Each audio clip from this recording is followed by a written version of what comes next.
Hello and welcome to my review of Kong Skull Island. But before I get into it, I need to say a spoiler alert for this movie, so consider yourselves warned. Second thing is, don't be afraid to hit that subscribe button if you enjoy this review and want to see more reviews like this one in the future.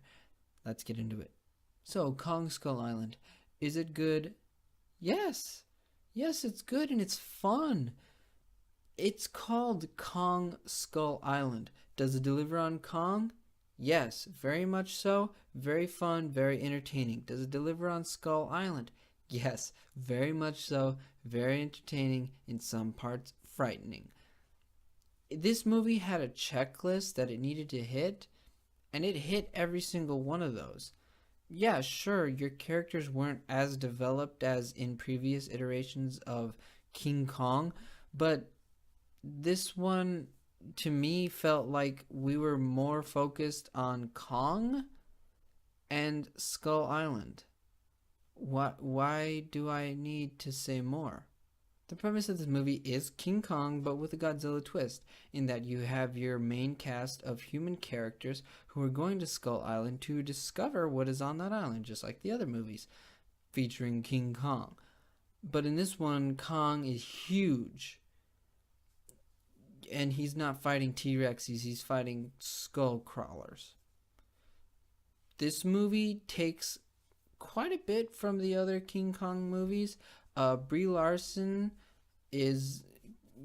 Kong likes her, yes, and he saves her, yes, but there's not so much emphasis on that plot point in this movie. They kind of gloss over it just a little bit, but it's still very much a King Kong story. Comparing this movie to Godzilla, I feel like the consensus is that Godzilla is a better film as far as, filmmaking and things. But to me, I had more fun watching Kong Skull Island. And I think it's because in Godzilla, we kind of got teased a lot with Godzilla, and we didn't get a lot of him fighting the Mutos until the very end, pretty much. And what I really enjoyed about Kong Skull Island, on the other hand, is that we got Kong a lot, and we got Skull Island a lot.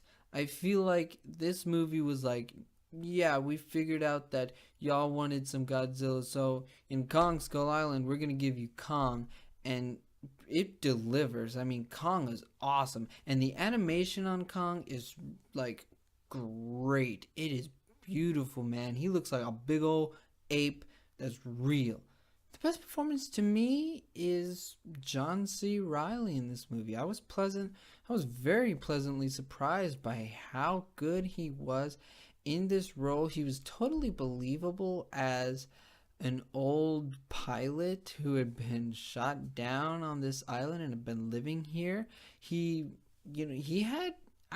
think he had good character development, because we find out that he had a wife before the war, and he even had a kid, and now he wants to get off this island so we can go see them, and he even made friends with the Japanese pilot that he was having a dogfight with in the beginning sequence. That opening sequence, by the way, is very, very awesome. It was just really cool to see.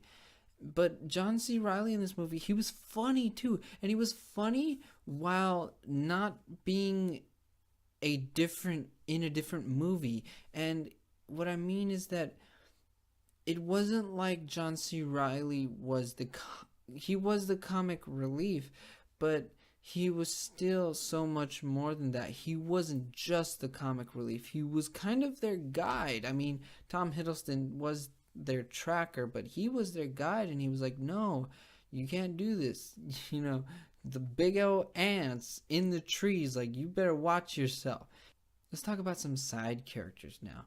Tom Hiddleston as the SAS tracker, Mr. Conrad, he is named, is very good. At first I was like, oh, they just made him an SAS guy so he wouldn't have to try to do an American accent. But no, he's an SAS tracker, and he does his job adequately well in this movie. Tom Hiddleston does a very good job. as in that role. Samuel Jackson kind of surprised me a bit. I know in the trailer when he pulls the gun on John Goodman, I was like, oh, okay, so this guy, he's down to business. We're getting this done and no questions asked. But he's a very interesting character. He's definitely not, to me, he's not a villain. He is just, he misunderstands Kong in that you see in the trailers that Kong like destroys the helicopters, and Sam Jackson gets mad at him, and it's kind of not Sam Jackson's fault. I mean, he wants to kill Kong because Kong killed his soldiers, and you don't kill a man's soldiers and expect to not that man not to try to get back or get revenge. Sam Jackson was just, I felt like he misunderstood Kong, but he definitely was not a mustache twirling villain.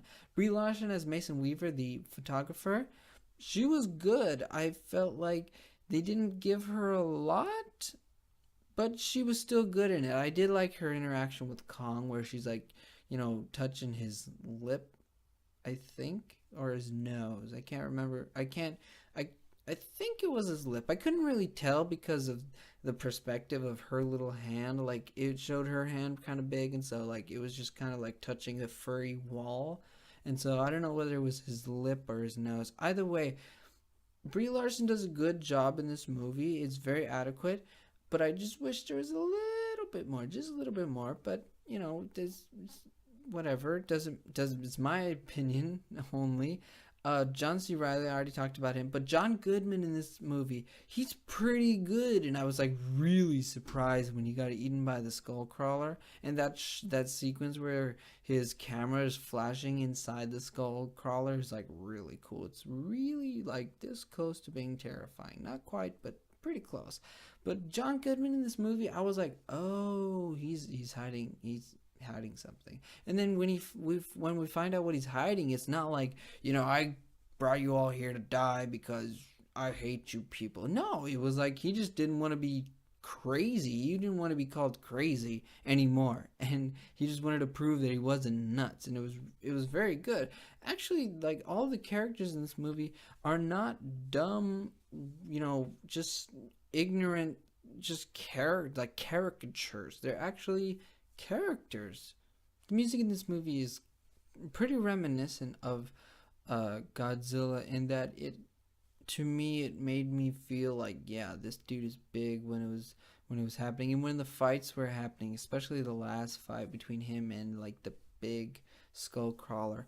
It was very, very well done, and I thought the music very much added to what was happening on the screen, and it was very cool, especially in the scene or the sequence with Tom Hiddleston using the sword and the gas mask. Oh, it was so cool. And the music and the sound design. Let me tell you, the sound in this movie, from like the sound effects and the sound design and the way the other, not animals, the way the creatures on this movie sound are very unique. It's very good, and it was very well done.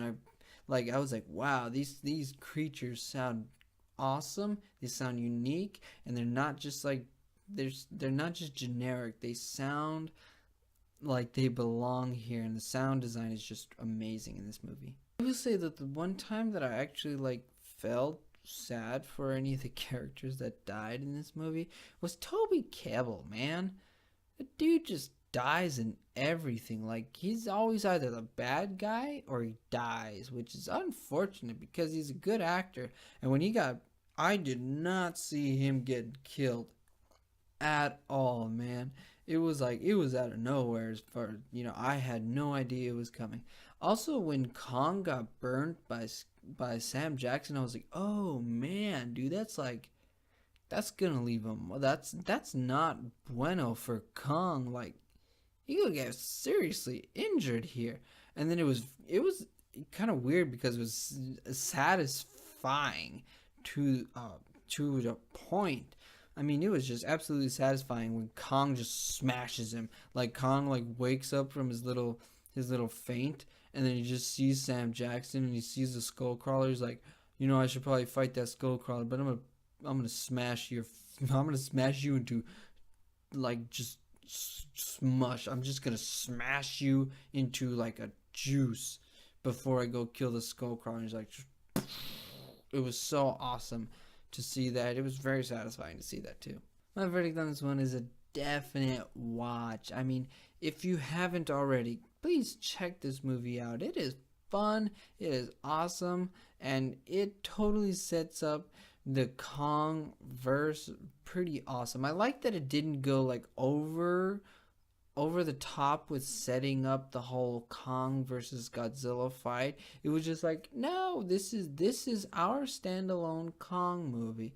We're gonna give a slight reference to the Mutos from Godzilla and a slight reference to what happened like in those opening credits with Godzilla where they show like the atomic bomb being blown up and apparently that was, trying to kill Godzilla. They give like slight references to that, but it overall it was its own movie and I feel like it's very fun and I enjoyed watching it. So yeah, verdict to watch. There you go, that's my review of Kong Skull Island. But I want to know what you think about this movie, so I need you to go into the comment section down below and write out your thoughts on the movie or my review of the movie.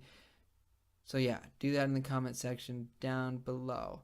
And subscribe if you want to see more videos like this one. I do reviews of current movies, of classic movies like Casablanca, Citizen Kane, The Godfather. And I also talk Star Wars and, do trailer reactions. And yeah, if you want to see more things like that, go ahead and hit that subscribe button to get notified every time I put up a new video.